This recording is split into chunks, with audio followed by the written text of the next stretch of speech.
Welcome to Virtual Coaching in Early Childhood. My name is Christine Bauer, Coaching Instructional Design Coordinator with the Office of Early Childhood, here to help you get started. Today we're going to cover a couple topics, including setting up your physical environment, the virtual environment, any materials you might need to consider, as well as resources to help you continue through the coaching cycle. As you're thinking about your physical environment, first start with privacy. You want to be able to close a door. And you also want to have headphones on so that you're the only one who hears what your coachee is sharing with you. Think about lighting. If you're backlit and your camera is actually facing toward the window, your face is going to be really dark.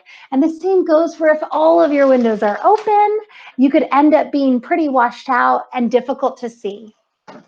You also want to consider some of those distractors that we just naturally have in our environment these days, like the cell phone.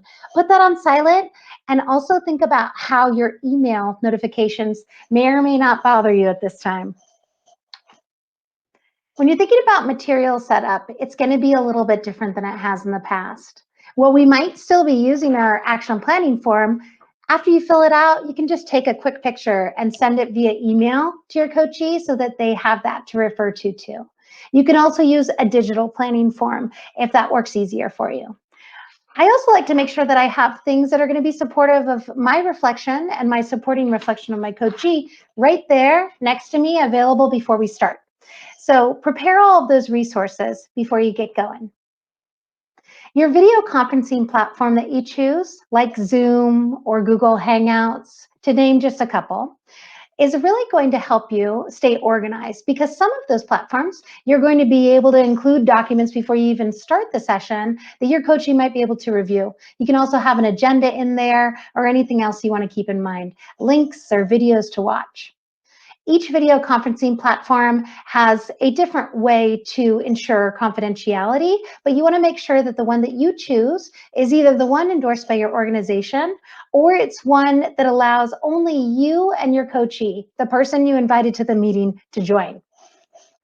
When you're ready to get started, first reach out to the program leadership and see if virtual coaching is something that's desirable at this time. Share the why with them and the importance of staying connected to support that resiliency in your coachees.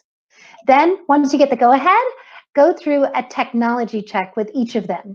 If you're looking for more details on what to look for in a technology check, make sure you look at that 2-pager that goes with this video. That will help a lot. This is going to be establishing new norms for you. So make sure you take the time to help everybody feel confident and capable with the new platform that you've chosen. Now we want to talk about some supports that you can use to continue the coaching cycle in this practice. There are a lot of virtual training opportunities newly up in the PDIS. Over 20 hours focused on social emotional development.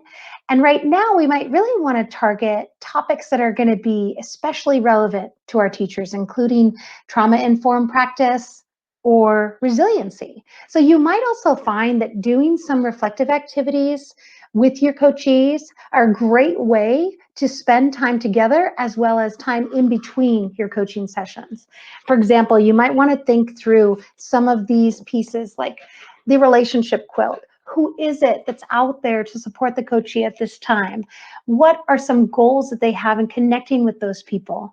And how can they move forward in actions that will then better support children in the programs that they're teaching or the programs that are currently closed as they connect with children virtually? You might also have some resources that you've shared out or read. You can also attach these to the invitations that you share through the virtual platform, or have them up and share your screen so that your coachee can see them. If you're planning on going over any sort of assessment tool, please make sure that that's previously scanned and able to be shared on your screen, and also that you share that with your coachee so that they're able to look at it and reflect after your session. Keep in mind that there may be some additional things that you weren't expecting that come up in your session. Be present and know that this is a time where you might have awareness of some pieces going on in the state that your coachee has not yet heard about. So be ready to connect with resources as they're needed.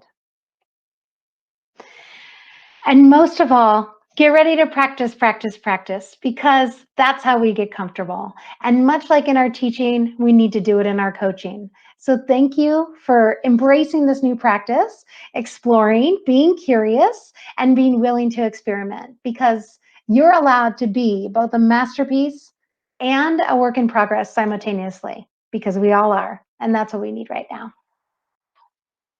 Please don't hesitate to reach out, to share your insights, to let us know how this is going so that we may respond with further supports as needed. You can reach me at christine.bauer@state.co.us.